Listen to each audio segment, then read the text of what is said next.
Dokter gadungan yang bernama Elwizan Aminuddin ini sudah menipu banyak orang. Dia menjadi dokter gadungan sejak tahun 2013 sampai 2021. Pria berusia 42 tahun itu adalah seorang dokter gadungan yang telah mengelabui dunia sepak bola Indonesia. Dokter gadungan ini lahir pada tanggal 25 April 1981 di Aceh. Dokter gadungan ini pernah jadi dokter di beberapa klub, bahkan masuk ke timnas Indonesia juga. Elwizan ini pernah jadi dokter gadungan di beberapa klub. Di antaranya ada klub Persita Tangerang, Barito Putra, Bali United, Madura United, Sriwijaya FC, Kalteng Putra, dan terakhir PSS Sleman. Bahkan PSSI juga pernah menggunakan jasa Elwizan sebagai dokter timnas Indonesia U19. Dokter gadungan ini pernah jadi dokter timnas U19 sebelum wabah COVID melanda. Dia menipu dengan cara memasukkan ijazah kedokteran dari Universitas Syahkula, sehingga pada saat itu klub pun percaya kepada Elwizan. Padahal Elwizan ini tidak pernah sekolah jurusan kedokteran. Elwizan mengaku sebagai dokter lulusan Fakultas Kedokteran Universitas Syahkula Banda Aceh. Elwizan memasukkan ijazah dokter dengan cara nama dan fotonya diedit. Dengan modal ijazah palsu itulah, Elwizan pun menggunakannya untuk melamar ke beberapa tim sepak bola yang bertanding di Liga Indonesia.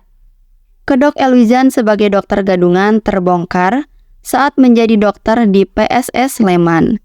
Dia tercatat bergabung PSSS sejak Februari tahun 2020 sampai Desember tahun 2021. Dan pihak PSS juga melaporkan Elwizan ke polisi. Elwizan direkrut sebagai dokter tim PSS Sleman dengan bekal ijazah dan riwayat hidup yang cukup meyakinkan. Di CV-nya ditulis, Elwizan pernah menangani klub bola lain, bahkan pernah di timnas U16 dan U19. Elwizan pun berhasil masuk menjadi tim dokter di PSS Sleman. Dia pun mendapatkan gaji per bulan yang cukup besar, sebesar 15 sampai 25 juta per bulan, belum juga bonus-bonus yang lainnya. Ketika dia masih terikat kontrak sebagai dokter di PSS Sleman, tiba-tiba saja Elwizan malah izin pamit pulang kampung dengan alasan orang tuanya sakit. Dia tiba-tiba pulang kampung karena sebenarnya dia itu udah ketakutan karena sudah ada yang mengetahui identitas aslinya. Setelah izin pamit, Elwizan malah menghilang. Dia tidak pernah kembali lagi. Dia juga menyatakan mengundurkan diri dari PSS Sleman pada tanggal 1 Desember tahun 2021. Dan dari situlah, pihak PSS Sleman pun mulai melakukan penyelidikan. Setelah menemukan bukti, PSS Sleman pun kemudian melaporkan Elwizan ke Polresta Sleman atas pemalsuan surat-surat dan penipuan yang dilakukan Elwizan sebagai dokter gadungan. Ini orang mukanya aja kayak orang benar ya, tapi siapa sangka dia penipu. Penipu yang sudah membahayakan para pemain sepak bola. Profesi Elwizan yang sebenarnya adalah sebagai kondektur bus kota di daerah Tangerang. Selain itu, dia juga memiliki usaha warung kelontong. Jahat banget ya, dia malah jadi dokter gadungan, malah main dokter-dokteran. Apa nggak mikir gitu ya? Yang dia lakukan itu mengancam nyawa seseorang, mengancam keselamatan seseorang. Ketika masih menjadi tim dokter, Elwizan hanya mengandalkan bantuan dari Mbah Google untuk melakukan penanganan medis kepada para pemain yang alami cedera. Akibatnya, dampak negatif dari tindakan si dokter gadungan Elwizan ini dirasakan oleh beberapa atlet sepak bola Indonesia. Karena ulah dia, para pemain ini menjadi korban salah diagnosa si dokter gadungan ini. Dari PSS Sleman ada Sadam Emiruddin Ghaffar dan Riza Fadilah. Keduanya mengalami cedera yang sama, yaitu pada lututnya. Namun Sadam cederanya lebih parah. Hasil pemeriksaan dari dokter gadungan tersebut menyimpulkan bahwa cedera tersebut disebabkan oleh tekanan atau stres pada bagian luar lutut. Dokter gadungan itu hanya menyarankan agar Sadam dan Riza absen selama 6 hingga 8 bulan. Diagnosa ngawur itu pun berdampak terhadap karir para pemain. Lalu yang menjadi korban lainnya ada kiper timnas U23 yaitu Hernando Ari. Karena cedera, Hernando sempat menyerah. Dia hampir memutuskan untuk pensiun dini.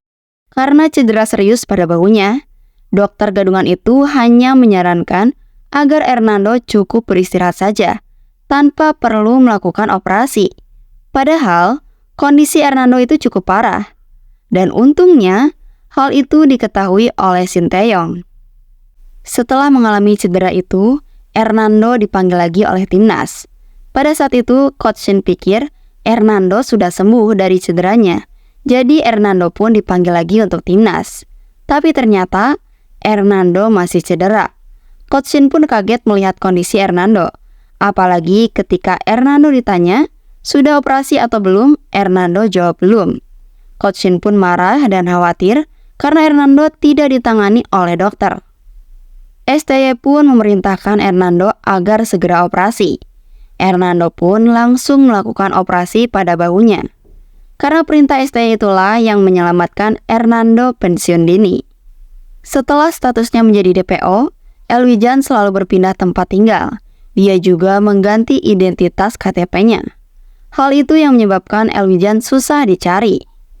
Akibat perbuatannya, Elwijan si dokter gadungan itu dijerat dengan pasal 263 KUHP dengan ancaman penjara selama 6 tahun, atau pasal 378 KUHP dengan hukuman penjara selama 4 tahun.